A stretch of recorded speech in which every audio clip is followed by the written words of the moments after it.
Vamos a hacerlo cortito en un día tan particular como este. ¿Cómo es que llegamos hasta acá? Nos preguntamos. Bueno, acá mismo es el salón Rodolfo Audi del CIPREVA y de la FATPREN. Bienvenidos a todas y todos. Hoy, en continuación con las charlas que vinimos haciendo en junio y julio sobre geopolítica y guerra híbrida, hoy nos visita Verónica Forsyth, gracias. No, me tuve una laguna, lo sabía perfectamente, pero se ve que está con el micrófono en la mano.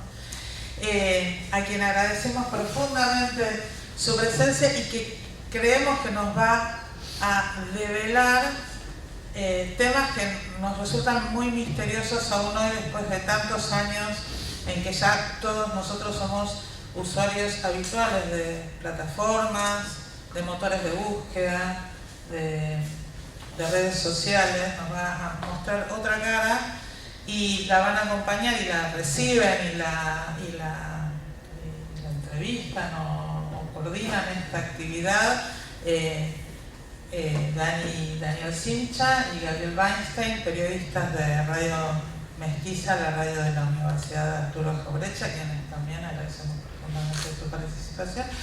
Bueno, yo soy Irene Goichi, secretaria de Relaciones Institucionales del sindicato, y sin más, damos comienzo a esta charla. Gracias. El curso que hemos dado y este ciclo de charlas tienen como punto de partida el programa que hacemos juntos con Dani, el programa de radio, desde 2018, pero en realidad empezamos con un programa anterior a indagar juntos en estos temas y hemos ido tratando de ver los distintos aspectos que tiene la ofensiva norteamericana de la guerra híbrida sobre América Latina y sobre nuestro país.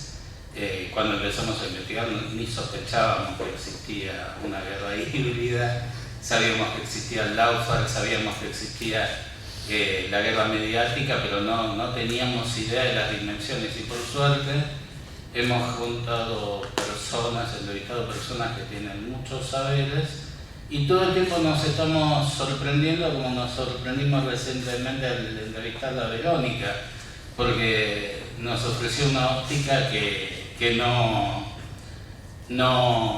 habíamos tenido hasta entonces.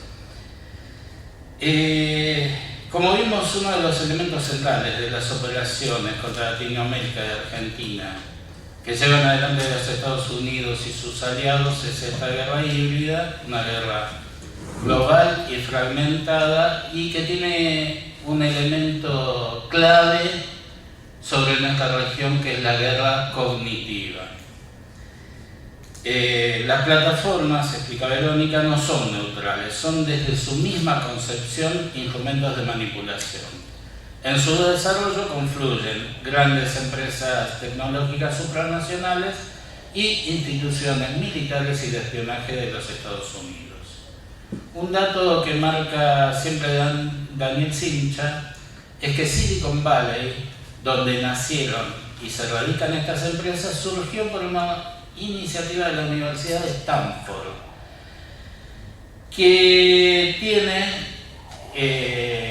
un laboratorio de tecnologías persuasivas, suena, ¿no?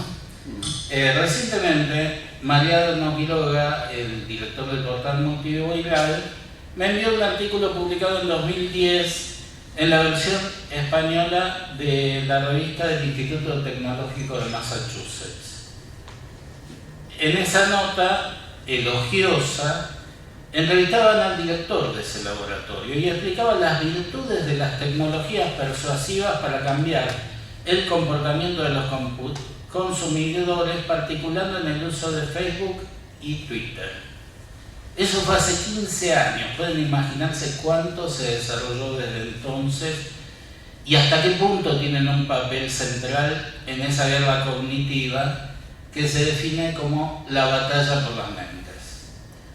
Al abordar esos temas es necesario vincularlos con los cambios en el sistema económico que rige lo que podríamos llamar el mundo occidental. La primera pregunta que surge es, ¿estamos todavía en el capitalismo? Hay diferentes respuestas ante esto, pero todas más o menos van en la misma dirección. Yanis Varoufakis define la época como tecnofeudalismo, donde el papel central lo ocupan lo que él llama capital nube, en referencia a las transnacionales propietarias de las grandes plataformas. Otros prefieren hablar de tecnocapitalismo, de capitalismo tecnológico, pero más allá de la denominación, todos hablan del mismo fenómeno: la enorme concentración de la riqueza en manos de estas empresas. Vale resaltar que para lograrlo necesitan apoderarse de nuestros recursos naturales, no solo los minerales, sino también de nuestros datos, que son el alimento de esas tecnológicas, y en particular de las inteligencias artificiales que funcionan por autoaprendizaje. Por eso consideramos que estas son nuevas formas de colonialismo. El cambio económico tiene un correlato político, que se puso en evidencia en estos días con el conflicto entre Brasil y Elon Musk, donde el dueño de X se enfrenta al país que tiene el 8º PBI a nivel mundial y quiere imponerle su voluntad de no someterse a regulaciones por parte de los estados. Curiosamente, el protagonista de este enfrentamiento no es el gobierno de Lula, sino el Supremo Tribunal Federal, particularmente uno de los jueces que votó el encarcelamiento de Lula. Pero nosotros no somos ajenos a este fenómeno, ya que son las mismas políticas que pretende implantar Javier Milei y son los mismos que han respaldado la llegada de Javier Milei al poder. La idea es tener un Estado que no ponga ningún tipo de regulación al capital transnacional y que reformule su estructura y hasta someta su sistema educativo a las decisiones, de acuerdo a las decisiones de las inteligencias artificiales de Google. Para enfrentar a este gobierno y a las operaciones de guerra híbrida dirigidas contra nuestra región, necesitamos, ante todo, saber quiénes son sus mandantes, qué instrumentos utilizan y desarrollar una estrategia no solo nacional, sino regional que garantice nuestra soberanía, termine con todas formas de neocolonialismo, las viejas y las nuevas, y haga posible desarrollar nuestro futuro como parte del sur global en el nuevo mundo multipolar. Bueno, tenemos la fortuna de tenerla acá a Verónica, que investiga en estos temas. Le paso un momentito a Dani. Y ahí lo aprendemos y todo. Bienvenidos, buenas tardes, gracias por estar a todos y todas. De lo que estamos hablando hoy, en definitiva, y que venimos con este ciclo de charlas, es de los procesos de dominio que se dan entre las comunidades. La idea de la supervivencia de las comunidades, de las sociedades, siempre se dio por dos campos muy concretos. Uno es el de la cooperación o el del dominio. La verdad es que si nosotros nos ponemos a pensar en lo que le costó en tiempo, costo político y económico a los Estados Unidos, independientemente de cómo cambió la ecuación económica vinculada al petróleo, la guerra de Irak o lo que estamos viendo ahora en Ucrania con el tremendo impacto en la economía europea, que yo sigo insistiendo, para mí la guerra de Ucrania forma parte de un intento de desestabilizar a Europa directamente, porque la economía europea se vino abajo. Vemos que la producción y los costos de la guerra en Ucrania son altísimos. El desarrollo de los profesionales científicos y académicos, es decir, la inversión en educación en los Estados Unidos vía una universidad privada como Stanford, que es la que potencia el planteo de Silicon Valley, a partir de acuerdos con el Departamento de Estado y con el Departamento de Defensa norteamericanos. Esto hay que decirlo, sin ir más lejos, el año pasado tuvieron juicios los de Stanford, porque había alumnos que estaban becados por naciones extranjeras participando de procesos de investigación vinculados al Ministerio de Defensa norteamericano. 25 millones de dólares creo que fue la multa.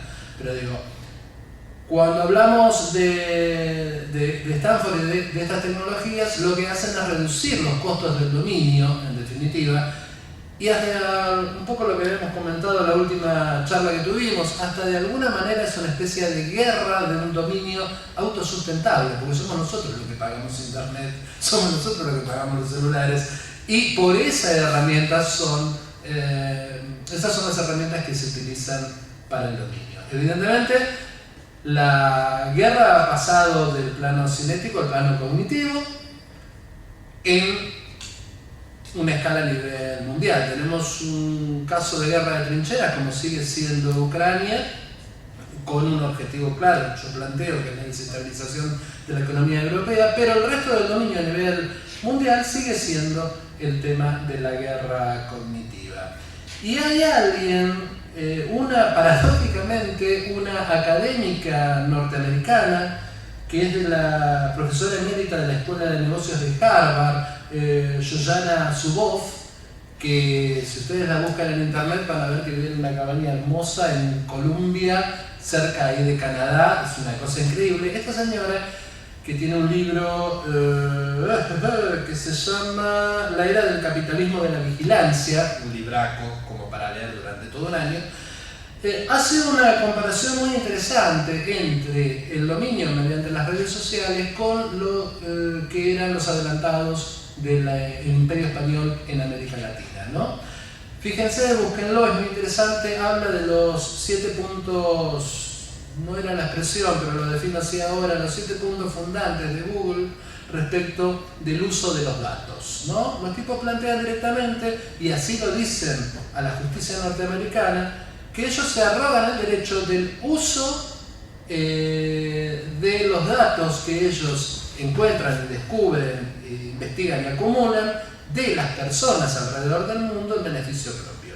O sea, una caradurez total. Búsquenlo porque es interesante, los 7 principios de Google, algo así, y realmente es una cuestión increíble. Bueno, la cosa es que Zuboff plantea que las nuevas tecnologías son los nuevos adelantados del nuevo imperialismo, en este caso anglo-norteamericano.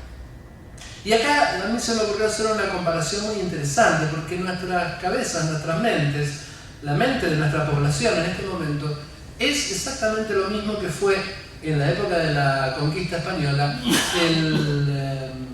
el Cerro de Potosí. El Cerro de Potosí fue importante, estamos hablando de Bolivia, hay que reconocer además que el Virreinato del Río de la Plata es hijo del Virreinato del Perú, porque venimos de ahí, venimos del Pacífico, no venimos del Atlántico. La parte del Alto Perú, de lo que hoy es Bolivia, era importante precisamente por los minerales que estaban en el cerro.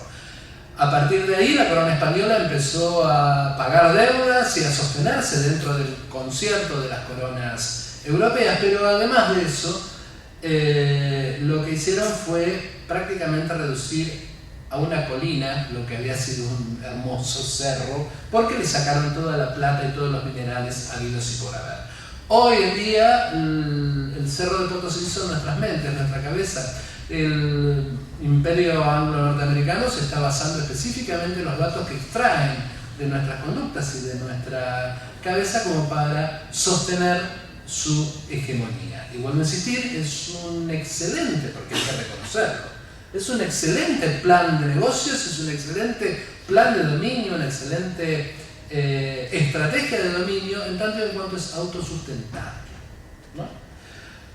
Para combatir eso, en primera instancia, yo siempre digo que tenemos que volver a hablar con la persona y el vecino en el almacén, en el barrio, pero además lo que necesitamos es algo que en este momento es mala palabra, sobre todo para el gobierno nacional, por ahí no tanto para el provincial, que es exactamente soberanía tecnológica, el desarrollo de la soberanía tecnológica.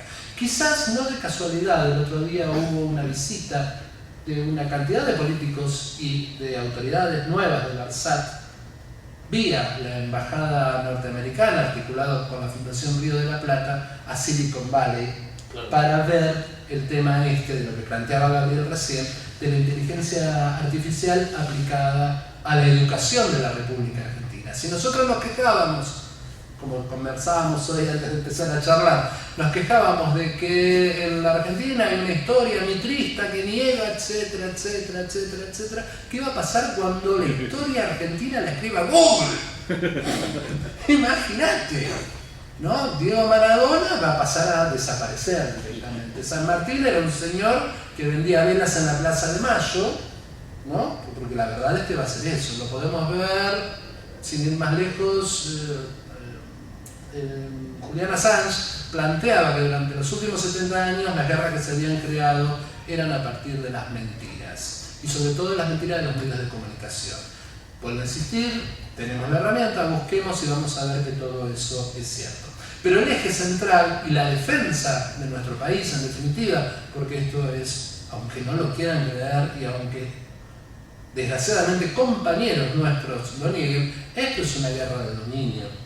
Y la forma de defendernos es precisamente de lo que va a hablar hoy Verónica. ¿Qué hay que decirlo? Todo esto lo armamos para darnos el gusto a nosotros de escuchar a la gente que nos interesa, ¿no? Así que bueno, nada más. Vero, todos. Bueno, antes que nada, muchas gracias por la invitación. Gracias a Daniel. Gracias a Irene también. Y gracias a Gabriel. Compañeros que he ido encontrando en estos últimos tiempos y compañeros con los cuales charlamos, debatimos de muchos de estos temas estratégicos, centrales. Así que muchas gracias por la invitación, gracias a Cipreva porque está empujando este ciclo de charlas. Recién hablábamos también que tengo varios conocidos que ya han venido y han estado acá. Me parece central que en esta casa, ¿no?, en los sindicatos, estemos acá reunidos pensando, problematizando estos temas que son estratégicos para la soberanía. Porque en realidad se trata de soberanía, ¿no? Lo que estamos problematizando es cuál es la situación actual y cuáles son las herramientas que tenemos para, como país, incluso en estos tiempos tan oscuros y de tanta incertidumbre, pero cuáles son las herramientas que tenemos que desarrollar y que cuidar para no perder de vista el eje de ser soberanos para ser realmente libres, ¿no? Siempre la idea de la libertad en el sentido de la lucha por la emancipación de los pueblos. Así que, bueno, acá el pobre Irene la voy a tener acá pidiéndole que pase las filminas. Dale, arranquemos. Vamos a que viene. Dale, la que viene. Siempre es... Ahí va. Primero me parecía importante trabajar, enmarcar el tema de las tecnologías, de inteligencia artificial en la situación geopolítica actual. No se puede comprender el salto tecnológico que estamos viviendo si no analizamos la situación geopolítica y eso como eje vertebrador, eje ordenador de esta situación. Hoy tenemos una crisis civilizatoria y una crisis sistémica, ¿no?, conviviendo. Una crisis civilizatoria del modelo anglosajón de más de 500 años, el modelo europeo primero, ¿no?, y después el modelo norteamericano, y la crisis del capitalismo. Y en paralelo a esta profunda crisis tenemos estos saltos tecnológicos. Esa es quizás la gran paradoja que en realidad siempre pensemos en la revolución industrial, por ejemplo, los grandes cambios tecnológicos que se hicieron y justamente se estaba pasando de un modo de producción feudal al modo de producción capitalista. Entonces siempre cuando se da un profundo cambio en las relaciones estructurales de producción es por cambios tecnológicos, es por cambios en la forma también con la cual las herramientas que utilizamos, los instrumentos que utilizamos para transformar el mundo que nos rodea. Por supuesto que esta crisis específica del capitalismo la estamos viendo porque está emergiendo otra potencia, está emergiendo China. China, su propuesta de este gran instrumento de transición como son los BRICS, también empujando a los BRICS, ¿no?, y empujando instrumentos como la ruta de la seda. es decir, la estructura económica del polo productivo global está pasando de Occidente a Oriente, y la profunda crisis de Estados Unidos al interior. Muchos autores ya hablan de la guerra civil dentro de Estados Unidos, y muchos están mostrando cómo ese deep state, esos grupos de poder que manejan Estados Unidos, están en enfrentamiento y en confrontación, ¿no? De manera estructural. Lo vemos representado en los republicanos y los demócratas, pero no es tan lineal. Entonces, la crisis interna de Estados Unidos es lo que también marca mucho el ritmo de esta crisis del modelo capitalista. Por eso decimos que estamos en un momento de incertidumbre. Como dice Gramsci, salen los fantasmas, cuando lo muerto no termina de morir, lo viejo no termina de morir y lo nuevo no termina de nacer, aparecen los monstruos, ¿no? Entonces estamos en ese momento de incertidumbre, pero en términos estructurales, este nacimiento de un mundo multipolar, estos caminos que se están abriendo, también están siendo atravesados, como hablábamos, por una situación de bipolaridad tecnológica. Y ahí vamos a la siguiente. Perdón, porque también soy fuerte con estas cosas. No pasa nada.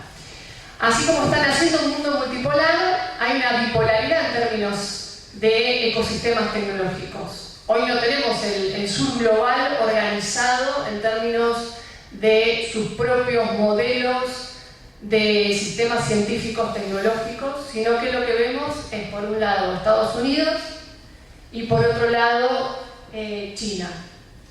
Acá me parece que, a ver si vamos una más. Sí, vamos una más.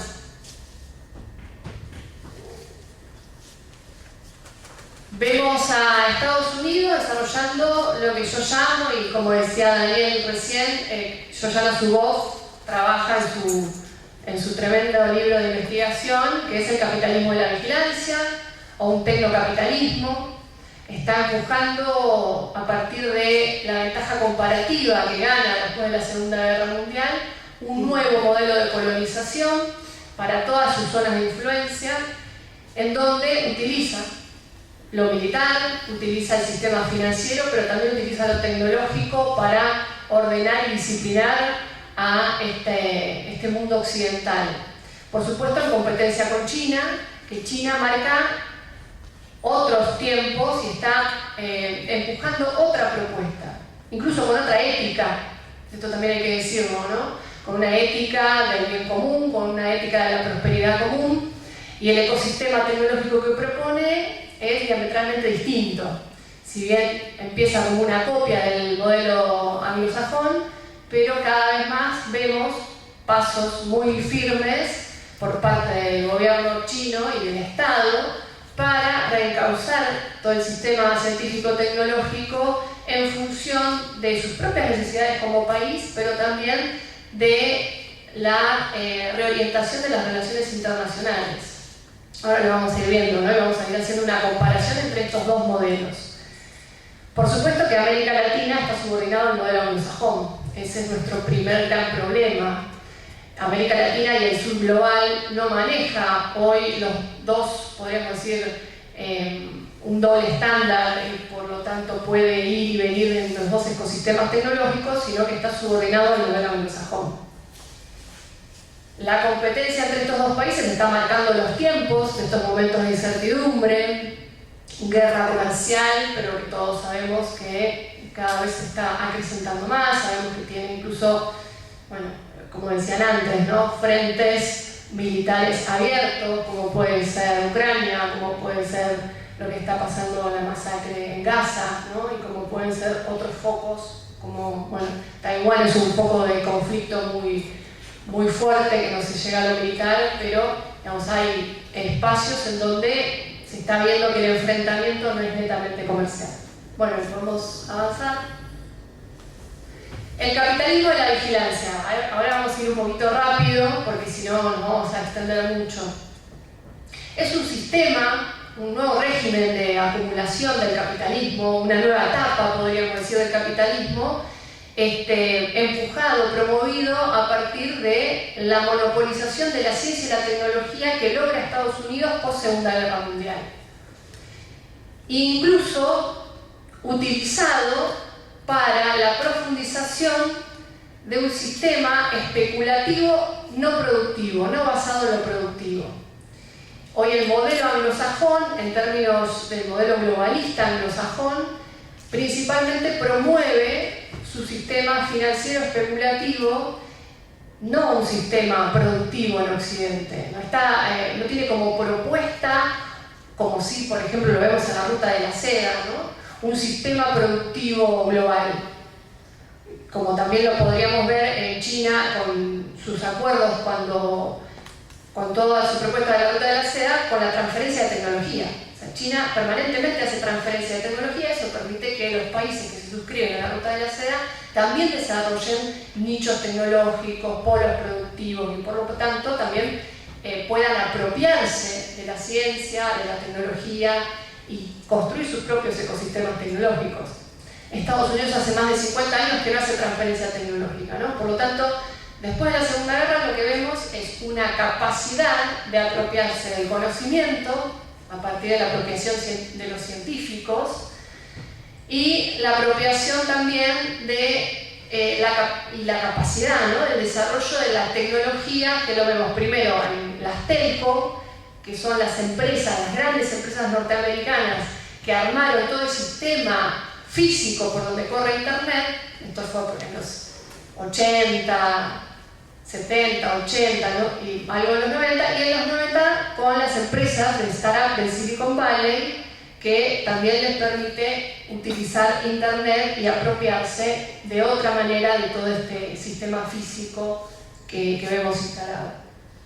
Entonces, ahora vamos a hacer un pequeño punteo, algunas de las características centrales del capitalismo de la vigilancia. Como decía, esto empieza después de la Segunda Guerra Mundial, se genera un microclima en California, en el Silicon Valley, por supuesto totalmente subvencionado, subsidiado, no solamente a partir de miles de millones de dólares, sino también de beneficios impositivos, ¿sí? Todas estas empresas, primero las telco, después todo el desarrollo del software, por parte del gobierno de Estados Unidos, a partir de su agencia de DARPA, agencias del Pentágono, Inquetel, que es un fondo financiero que pertenece al Pentágono, o más actualmente tenemos a la NSA, la Agencia de Seguridad Nacional, también interviniendo ahí, y distintas partes del Estado estadounidense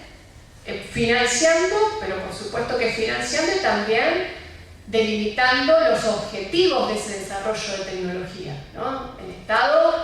Los estados desarrollan su propia nicho de tecnología, pero también marcan para dónde va a ir esa tecnología. Por eso cuando yo escucho la frase, esta tecnología no es ni buena ni mala, el tema es cómo la usemos, se me ponen los pelos de punta. No es, digamos, ese es un razonamiento que aparece mucho en las series, ¿no?, de Hollywood, y bueno, los malos y los buenos usando la tecnología. Lo que tenemos que comprender es que esta tecnología, desde su diseño, desde su concepción, que estuvo entrelazada a unas necesidades geopolíticas estadounidenses y a las necesidades económicas de Estados Unidos. Entonces, no es que sea mala, sino es que responde a sus propios intereses. Y por lo tanto es muy difícil que nosotros podamos usarla en el lugar en el que estamos, que es solamente de usuarios y de consumidores, de una manera buena, ¿no?, para poner comillas. O sea, vamos a ver cuál es el lugar de América Latina, ¿no? Entonces,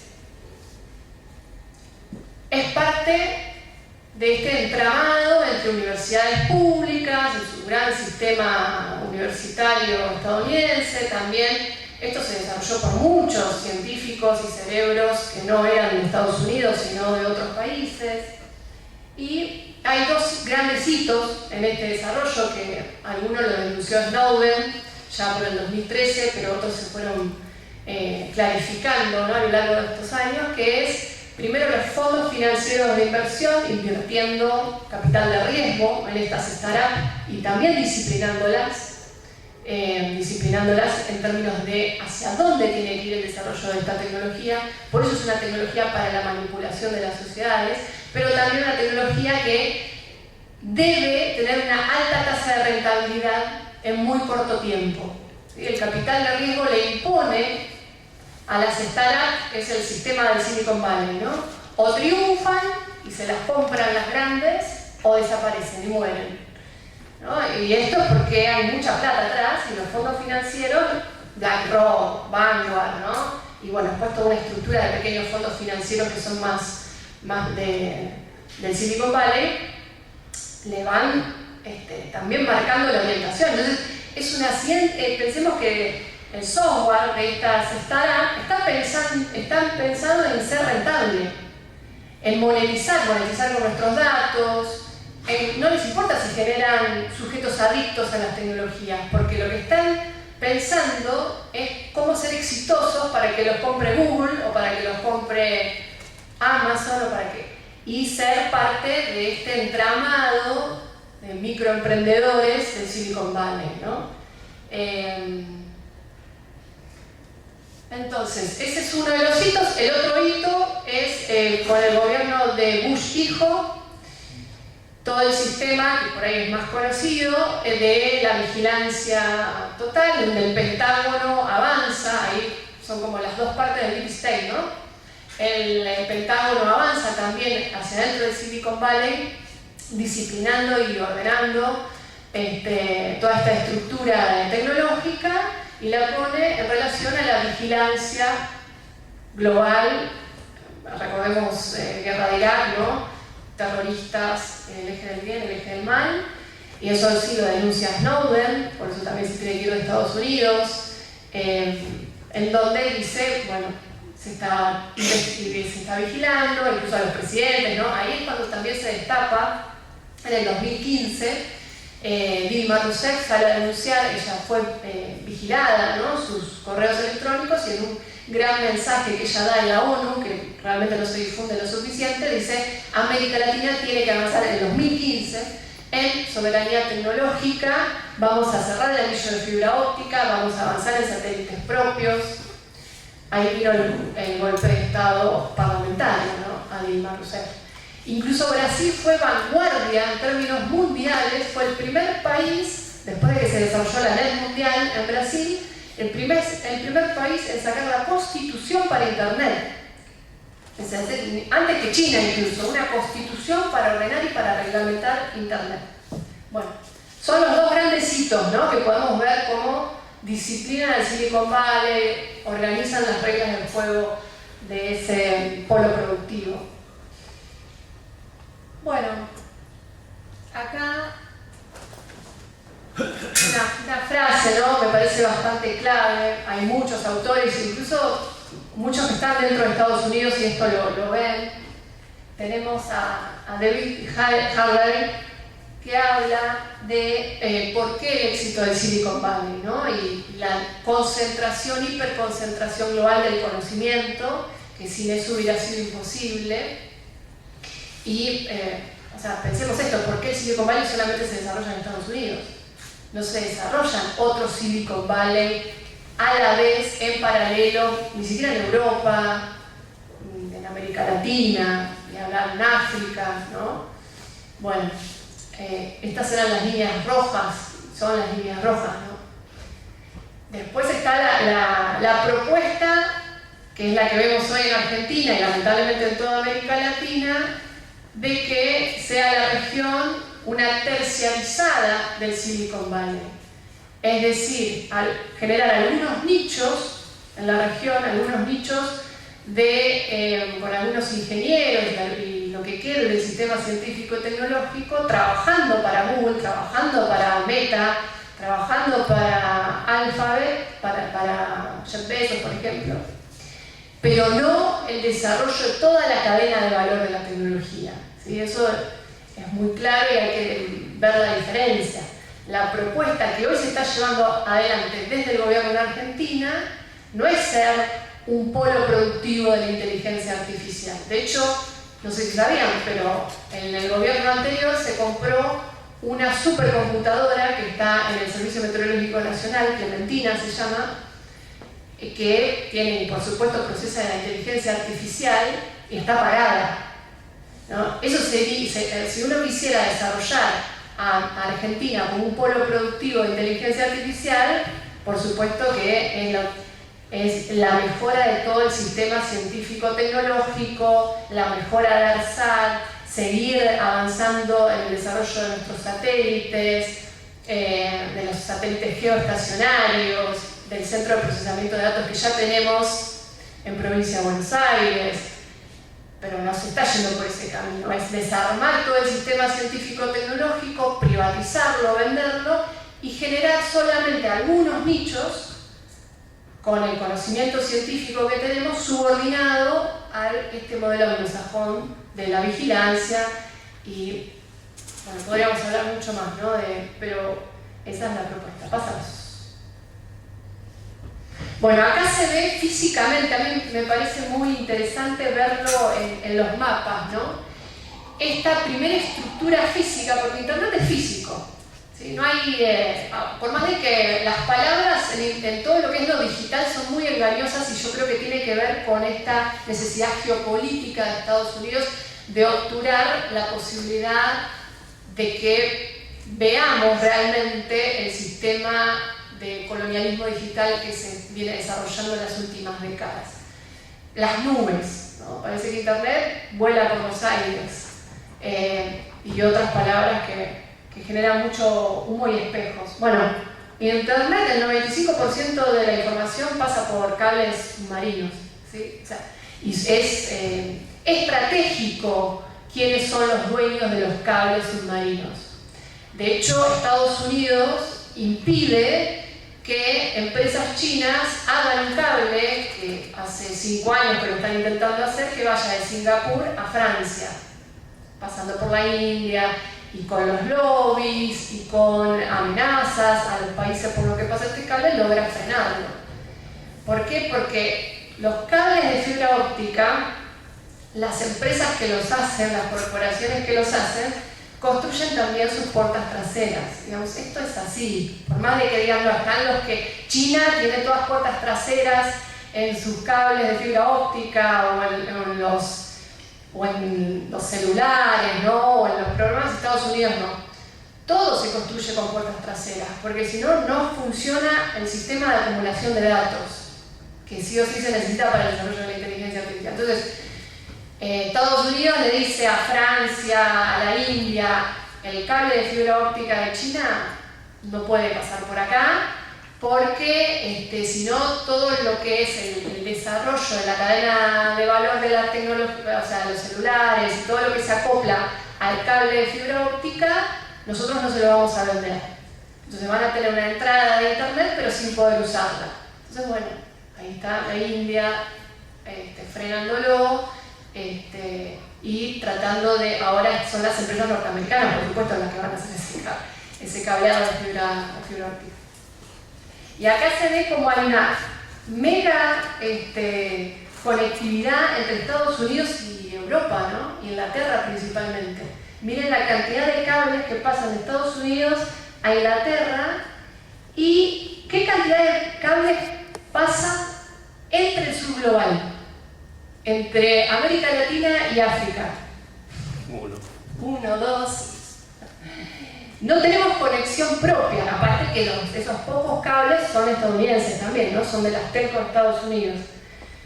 Pero tampoco les preocupa mucho que se conecte. Y bien como los cables de fibra óptica de África y de América Latina van, como decían los compañeros antes, es el extractivismo de datos, pasa por ahí, es desde el sur hacia el norte.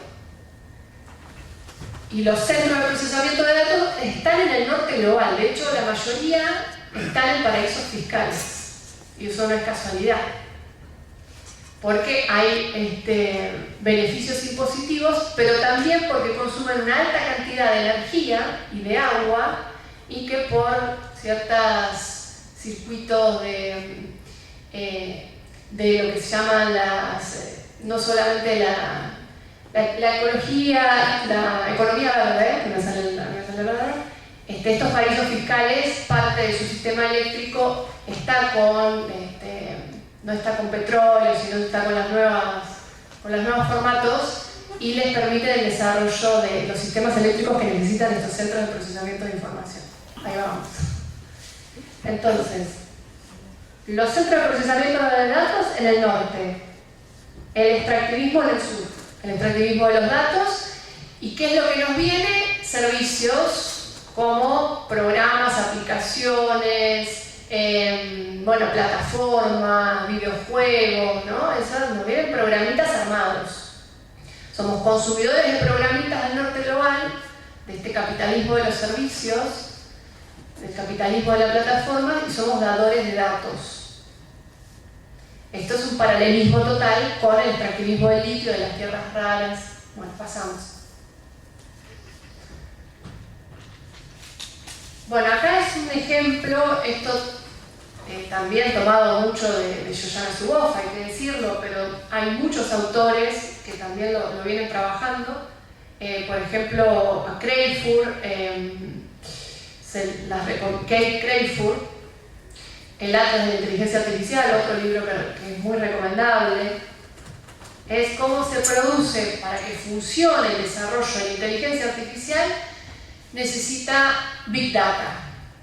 La Big Data se consigue solamente con el extractivismo permanente de nuestros datos personales, pero también de los datos de las pymes, de los estados, los datos que, por ejemplo, se acumulan a partir de los satélites, datos del clima o datos geológicos, ¿no? Los datos no solamente son los datos de todos nosotros, sino un conjunto de información y de datos que van quedando en lo digital. Estos datos se procesan y van desarrollando un nuevo modo también de disciplinamiento social. O sea, por un lado es un nuevo régimen de acumulación, ¿sí? Porque por eso las Big Tech valen tanto y cotizan tanto en bolsa. No es solamente porque sean mejores económicamente, sino que también porque son mejores en términos geopolíticos, ¿sí? Bueno, voy un poquito más rápido, me parece, porque vamos a estar mucho más. Entonces, bueno,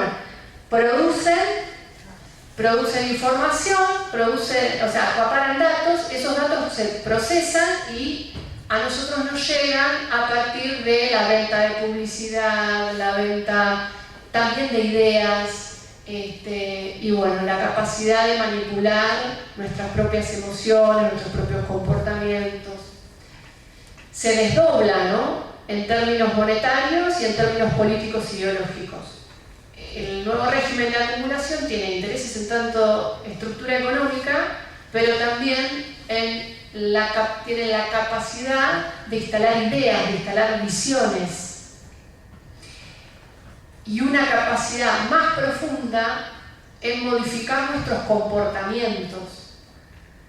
Porque como todo el tiempo estamos usando nuestro celular, tiene una capacidad de influenciar en lo que nosotros vamos a hacer mañana.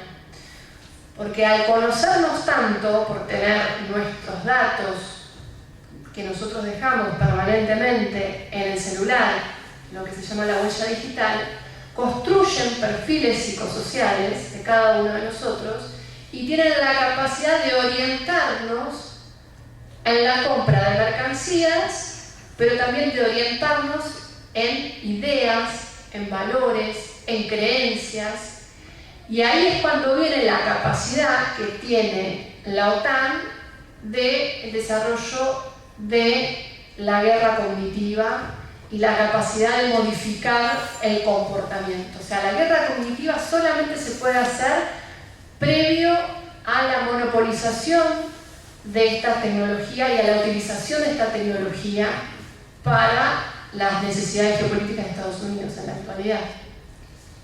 ¿No? O sea, este avance, podríamos decirlo incluso así, este avance del capital hacia la vida en comunidad solamente es posible por la monopolización previa de las tecnologías y del conocimiento que se da después de la Segunda Guerra Mundial. Bueno, pasamos esto, unas frases. Este es un mapa que muestra cuando 2009 se están instalando las redes sociales a nivel global, la heterogeneidad de las redes sociales, y esto es del 2018, ya es viejo, hoy sería más monopólico todavía. Vemos como en todo Occidente prácticamente Facebook, que hoy es Meta, es la red social hegemónica. Ahí vemos la necesidad de que no podía haber muchas empresas distintas ofreciendo estos programitas que son de redes sociales, sino que se tenía que instalar Facebook. Facebook se instala con lobby, se instala con negocios, ¿no? Con los estados, con los gobiernos. No es solamente porque es lo único que existe, ¿no? Bueno, pasamos. Bueno, China es otro ecosistema tecnológico. Primero y principal, o sea, todo lo que nosotros leemos de China es una lectura occidental, llega muy poca información diversa, que uno pueda analizar, ¿no? Y tener distintas fuentes. Casi todo está filtrado por los grandes medios de comunicación occidentales o las redes sociales occidentales. Entonces también hay que leer todo con pinzas, ¿no?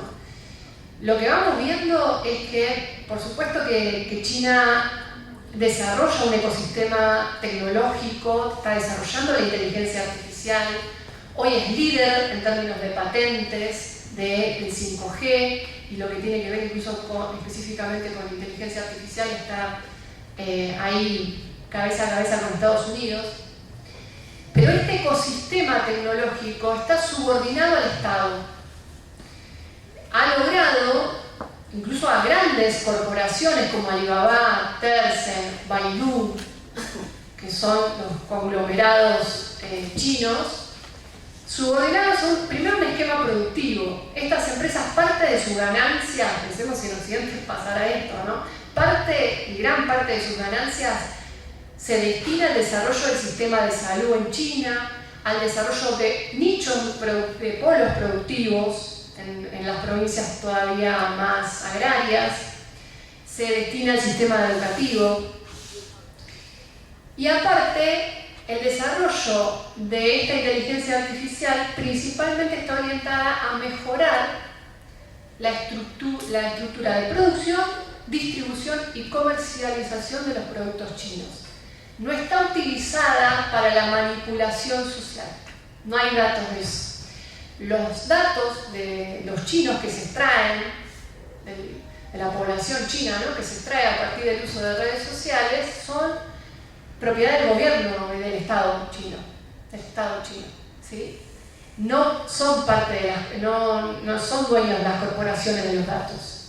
Y es el Estado el que le da a las corporaciones los datos para que puedan desarrollar el machine learning, es decir, las capacidades de la inteligencia artificial, ¿no? De todas esos pequeños desarrollos tecnológicos que hacen a la inteligencia artificial. Esto es muy importante porque está basado en otra ética. Es la ética del ganar-ganar que vemos en la propuesta de los BRIC o de la Ruta de la Seda, pero es la ética también de un destino compartido, de un destino común. Por supuesto que la vigilancia es fuerte en China, y esto se puede comprender también si problematizamos la cultura china y la relación del gobierno con el pueblo a partir de las elecciones que tienen, digamos, cómo van desarrollando su estructura política de gobierno, ¿no? O sea, en donde la seguridad y la vigilancia es una parte fundamental, pero no es una parte que entra en conflicto con las necesidades sociales. Bueno, vamos a avanzar. Un dato muy importante que no dije es que China son 1.400 millones de habitantes, ¿no? Por eso todo su desarrollo de inteligencia artificial lo puede hacer solamente con el acaparamiento de los datos de la población china, mientras que Estados Unidos son solo 300 millones de habitantes. Por lo tanto, necesita sí o sí, para competir con China en esta disputa tecnológica, sí o sí, acaparar los datos de Europa, de África, de América Latina. Eso es una gran diferencia. O sea, si Estados Unidos no tuviera los datos de estos 3 continentes, no podría estar a la par hoy disputando en el ecosistema tecnológico de la inteligencia artificial con China, ¿no? Bueno, acá está el equipo nacional de inteligencia artificial de China, donde tenemos a Baidu, Alibaba, Tencent, ¿no? Y están dentro de los planes quinquenales y dentro de los programas de ciencia y tecnología en China, del Estado chino, las directrices del Estado atraviesan al equipo nacional. Se llama así equipo nacional porque está subordinado a las directrices del Estado. Vamos a avanzar. Bueno, esto es un poco lo que ya venía diciendo.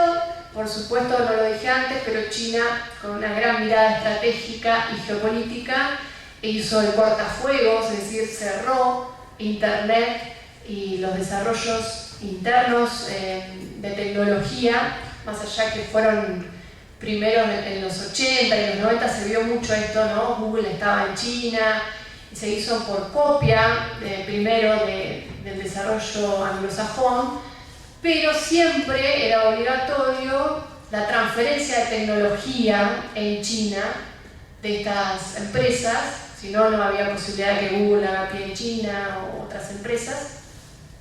Y aparte que usaran mano de obra china. Esto permitió el desarrollo propio y aparte el cortafuego fue fundamental para no permitir que entre la Internet anglosajona al territorio de la República Popular de China. Bueno, vamos a seguir. Este es un código de ética de la inteligencia artificial.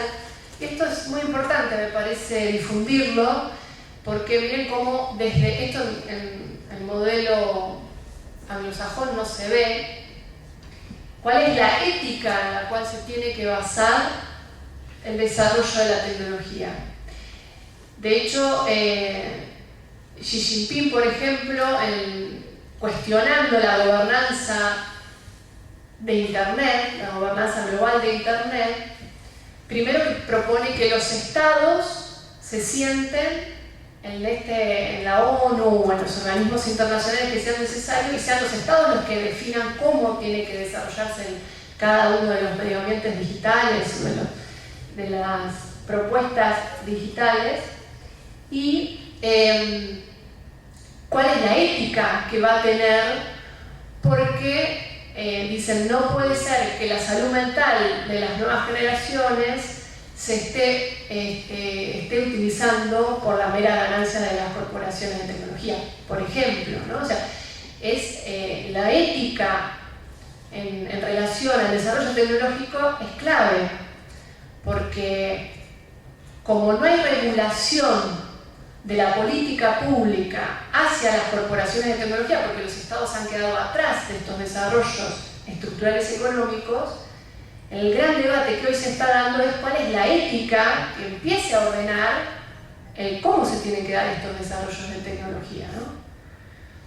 Si para necesitar, por la monetización y para el desarrollo de inteligencia artificial, vamos a generar seres adictos a la pantalla del celular para que estén todo el tiempo conectados, porque eso le permite a las empresas monetizar con nuestros datos, bueno, esa es la ética del capitalismo salvaje, ¿no? Bien, pasamos. Bueno, la ruta de la seda digital, esto lo podemos pasar, ya lo mencionamos. Vamos a América Latina, ahí están los cables de fibra óptica. Este cable que se llama PIS, ¿no? PACE, que va desde China hasta Francia, ese ya está en funcionamiento hace algunos años, es el único cable de los BRICS. En realidad es la ruta de la seda digital, ¿no? Pero que hay algunos países que son parte de los BRICS. Pasamos. Bueno, acá hay algunos datos de Rusia, que si quieren después puedo compartir el PowerPoint. Pasamos a América Latina.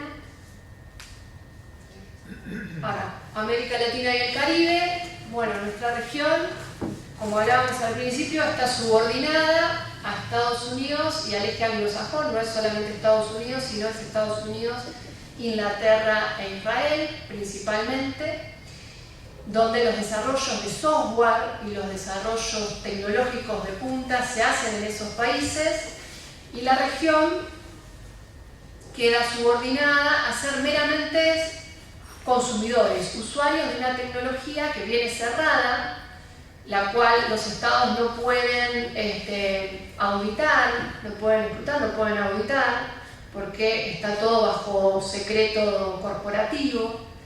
Por lo tanto, la población de América Latina, lo único que hacemos es consumir programas permanentemente, apps, aplicaciones, que están pensadas y diseñadas de la geopolítica anglosajona, y a la vez somos dadores de datos, ¿no? Es un ciclo que es permanente, es cotidiano, se nos aparece como algo ubicuo, ¿no?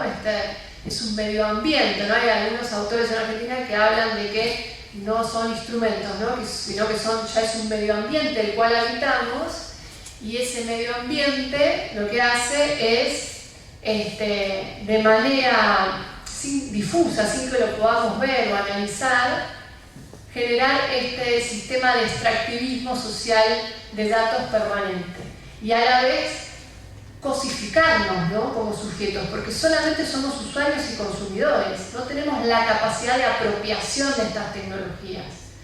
Y la pregunta es cómo desde América Latina vamos desarrollando capacidad de apropiación. Por supuesto que es en una relación entre los estados y la comunidad, problematizando a las tecnologías y construyendo una mirada crítica respecto de las tecnologías, ni hablar que tendríamos que avanzar en la educación digital en las escuelas. A las escuelas y los jóvenes, ¿no? Los nativos digitales, consumen permanentemente tecnología extranjera, pero no hay ninguna voz oficial en las escuelas que problematice qué son estas nuevas mediaciones. ¿Es un ambiente público o es un ambiente privado? A veces, cuando nos cuesta comprender la poca significación que tiene lo público y el estado de las nuevas generaciones, yo me pregunto, la vida de las nuevas generaciones pasa en un 90% dentro de las redes sociales, que son privadas, en donde el Estado no existe. Yo me contacto entro a Rappi para pedir que me manden un auto, o me manden comida, o entro a Uber, o uso la aplicación de Mercado Pago, uso las redes sociales para conectarme con mis amigos, con mi novio. ¿Dónde está el Estado ahí? ¿No? Pensemos en un nativo digital, no nosotros que convivimos con lo analógico y lo digital. ¿Dónde está el Estado? Por eso, más allá que después, cuando nos enfermamos, vamos al hospital, o la educación pública, todo el sistema de educación pública en el cual también habitamos, pero eso no se significa de la misma manera que las redes sociales, porque es en las redes sociales donde yo construyo afectos, donde construyo mi subjetividad. Ese es el principal de los problemas que está teniendo América Latina, las subjetividades de los latinoamericanos, y por eso somos tan permeables a esta guerra cognitiva. La subjetividad pasa a través de corporaciones transnacionales anglosajonas. Están desprotegidas realmente las nuevas generaciones. Entonces, cuando se dice, bueno, empecemos a regular los tiempos que usamos las pantallas. China, por ejemplo, ya planteó fuertes regulaciones, ¿no? A las 2 horas de usar algunos videojuegos se cortan. Pensemos acá, si empezamos a plantear este debate cultural. Bueno, ¿cuántas horas es sano utilizar las redes sociales? Porque, por supuesto que incluso ya hay estudios que están cambiando demasiado abruptamente el funcionamiento del cerebro. Lo que ya es más que comprobado es el funcionamiento del circuito de dopamina, ¿no? Las redes sociales hacen que descarguemos dopamina permanentemente, por eso permanentemente estamos con el celular. Pero eso genera atrofias, porque lo que yo hablo del significado de la construcción de mis afectos en las redes sociales es todavía más estructural natural cuando yo dependo del me gusta de la red social, que eso me hace que yo produzca la descarga de dopamina, y cuando tengo un abrazo físico no lo significo de la misma manera, no lo vivo de la misma manera, no me atraviesa de la misma manera, porque la descarga de dopamina ya estuvo gastada a partir de las redes sociales, ya la gasté en el uso permanente de las redes sociales. Entonces, pensemos que también esto en términos de subjetividades, y mucho para decir en términos de funcionamiento biológico del cerebro, de la mente. Ahora, también están las ideas, el sistema de desinformación, los discursos de odio, todo eso se está instalando en Occidente vía las redes sociales. Las redes sociales necesitan que se difundan noticias falsas, porque una noticia falsa se difunde 70% más rápido y cada vez más en tendencia que una noticia verdadera. Y que se difunda más rápido y más veces, es más gente enganchada en lo digital. Entonces, si todas las noticias fueran verdaderas, si a mí no me atraen demasiado, si no tuvieran que ver con justamente mis preconceptos y no afirmaran mis preconceptos y mi sistema de creencias, yo no me metería tanto en las redes sociales. Me meto constantemente porque también es un sistema de autoafirmación. Entonces ahí tenemos un problema, porque ya la circulación de las ideas no las pueden manejar los estados nacionales, por supuesto que no, pero sí las manejan las corporaciones norteamericanas, porque no es que no las maneja el Estado, no las maneja nadie. Somos libres y es la libre circulación de la información en las redes sociales. No, por supuesto que se difunden determinadas noticias falsas. Se difunden nuevos sistemas de creencia, que es la creencia de que todo vale, el sistema de posverdad. Por lo tanto, un sistema de desinformación. Muchas cosas más podríamos decir, ¿no? Un autor, Liu Han, habla de este problema incluso de salud mental, porque la saturación de información genera el cansancio mental, ¿no? Entonces, vemos las nuevas subjetividades apáticas con la política, ¿no? Y que en términos ideológicos no suscriben a ninguna, porque no hay ya esa capacidad narrativa que tenían incluso los viejos partidos o movimientos de masas. Hoy ya no las narraciones y las explicaciones del mundo no es lo que atraen a los nativos digitales.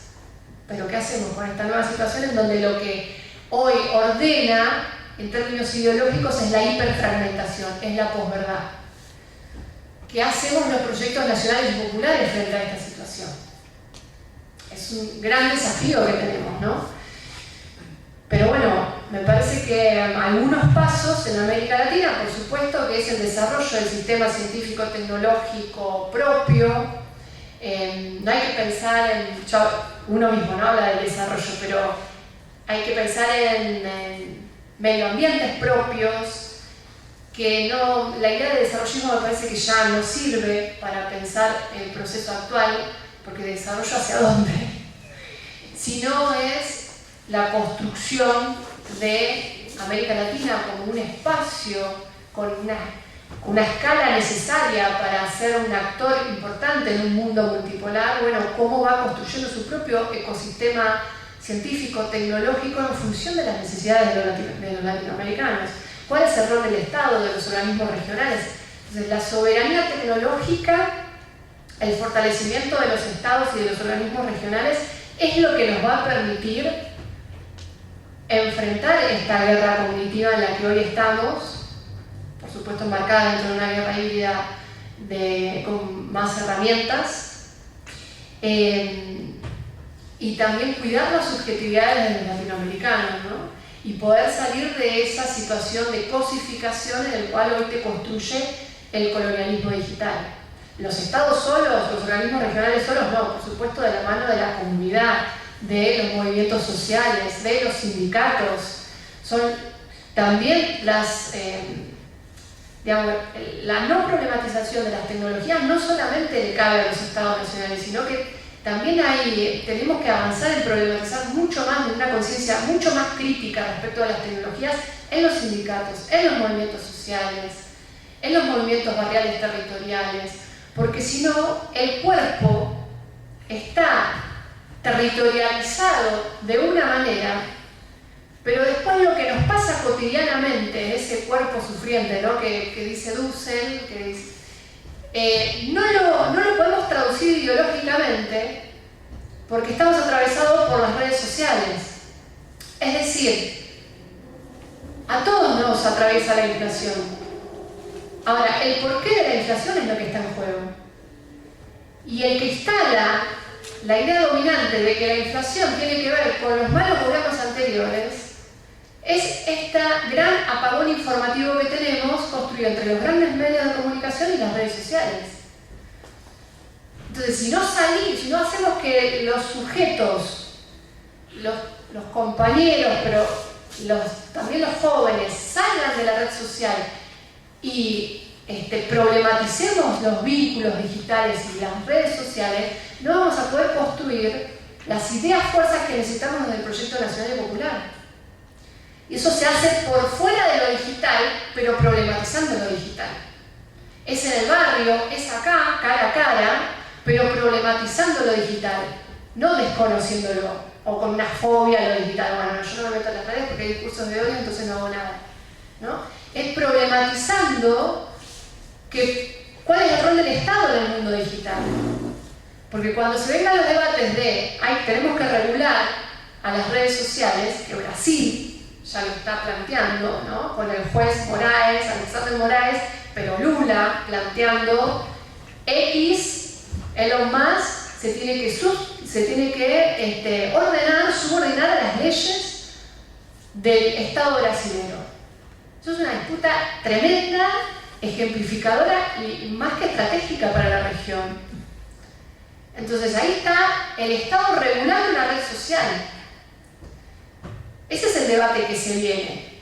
Ahora, si la población, junto con los grandes medios, van a salir a decir la libertad de expresión es el eje ordenador y la libertad de expresión, sin cuestionar que detrás de esta falsa libertad de expresión lo que hay es una monopolización mediática, porque yo también quiero hablar de libertad de expresión, por supuesto, es un valor en sí mismo la libertad de expresión, pero de la mano de la libertad de expresión tenemos que hablar de la democratización de los medios de comunicación y de las redes sociales y la regulación del Estado de lo digital y como fue lo de la ley de medios, ¿no? de los grandes grupos mediáticos.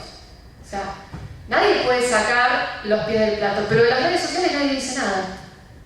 No importa que no cumplan las leyes nacionales, no importa que no paguen impuestos acá, no importa que los discursos de odio, no importa que el nivel de injerencismo que viene produciéndose en cada proceso electoral a partir de las redes sociales.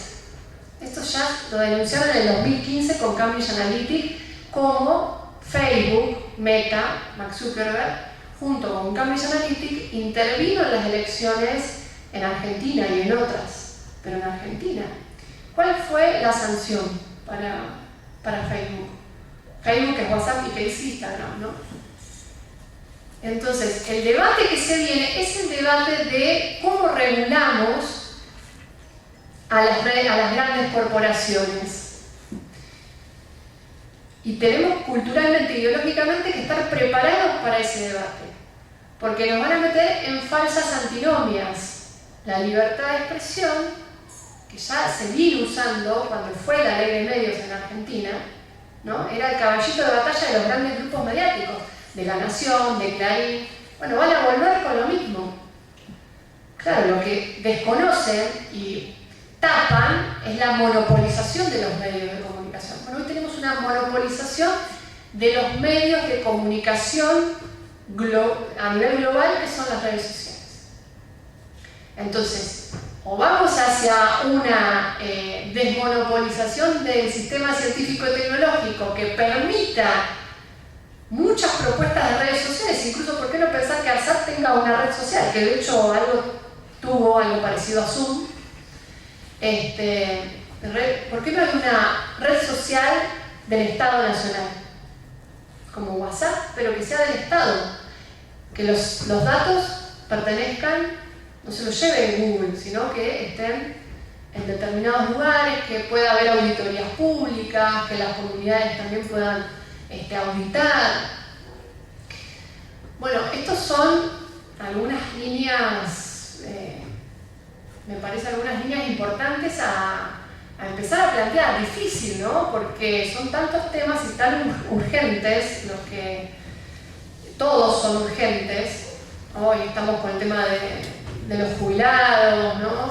El tema de la inflación, temas que todo el tiempo nos están desorganizando en nuestra vida económica, pero me parece que es también fundamental que debatamos estos temas que son más estructurales y que hacen a que podamos comprender cuáles son nuestros intereses y cuál es el camino político para construir los intereses de la nación argentina, ¿no? Y del pueblo argentino.